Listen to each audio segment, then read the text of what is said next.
Hello everyone, আসসালামু আলাইকুম। আপনারা সবাই জানেন যে পুরো বাংলাদেশে বন্যার্তরা অনেকটা অসহায়ত্বের মধ্যে আছে। তাদের জন্য কিছু উপহার সামগ্রী নিয়ে আমরা গাড়িতে লোড করে আমরা রওনা দিচ্ছি। দেখেন, রওনা দেওয়ার পর আমরা দেখতেছি, দেখেন কত পানির স্রোত। কিছু রাস্তা যাওয়ার পর দেখতেছি আমরা বুড়িচংয়ের উদ্দেশ্যে রওনা দিয়েছি। দেখেন কত বেশি পানি, মানুষগুলো কত অসহায়ত্বের মধ্যে আছে। যাদের নৌকা আছে তারা নৌকা দিয়ে পারাপার হচ্ছে, আর যাদের নৌকা নেই তারা খুবই অসহায়ত্বের মধ্যে আছে।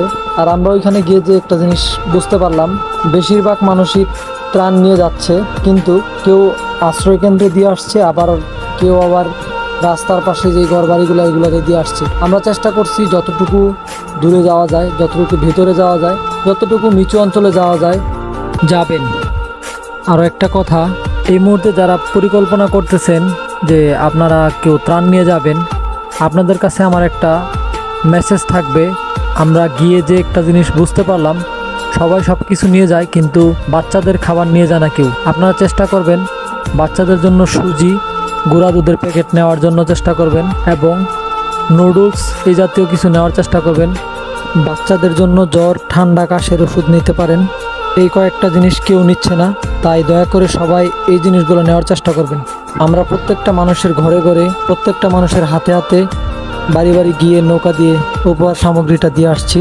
যেদিকে তাকাবো ওই দিকেই পানি। খুব কষ্টের বিষয়, 2004 সালের পর 20 বছর পর 2024-এ এসে এই এলাকার মানুষ আবারও বন্যায় আক্রান্ত হলো। বন্যার পানি দেখেন কত স্রোত, রাস্তার মাঝেও অনেক স্রোত, দেখতেই পাচ্ছেন অনেক বেশি স্রোত। আমরা আস্তে আস্তে করে চলে আসছি আমরা যে গন্তব্যস্থল, নাগাইশ, উত্তরপাড়া ও দক্ষিণপাড়া, বিপাড়া, কুমিল্লা, মুস্তাক ফয়জি পীর সাহেবের এলাকায়। আমরা আসার পর দেখেন কত বেশি পানি। নৌকার মধ্যে আমরা মালামাল নিয়ে আস্তে আস্তে যাচ্ছি, যতটুকু যাওয়া যায় যাওয়ার চেষ্টা করতেছি। দেখেন কত পানি, দেখেন কি বড় বিল পেরিয়ে আমরা যাচ্ছি একবারে নিচু অঞ্চল, যেখানে মানুষ ত্রাণ পাচ্ছে না, যারা একটি ত্রাণের প্যাকেটের জন্য পথে আছে। অনেক বেশি দূর আমরা নৌকা দিয়ে যাচ্ছি, দেখেন চারিদিকে পানি আর পানি।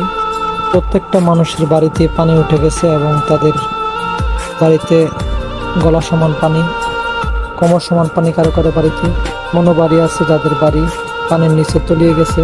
আমরা যতটুকু পারছি সর্বোচ্চ চেষ্টা করে ভিতরে একদম নিচু অঞ্চলে যাওয়ার চেষ্টা করলাম। আমরা ত্রাণ দিয়ে আস্তে আস্তে সন্ধ্যা হয়ে গেছে। তারপর আমরা গাড়িতে উঠে পড়লাম, রওনা দিলাম বাড়ির উদ্দেশ্যে। কিছু রাস্তা যাওয়ার পর হঠাৎ দেখি একটা ট্রেন আসতেছে। দেখেন কত সুন্দর ট্রেন, রাতের ট্রেন, অনেক সুন্দর।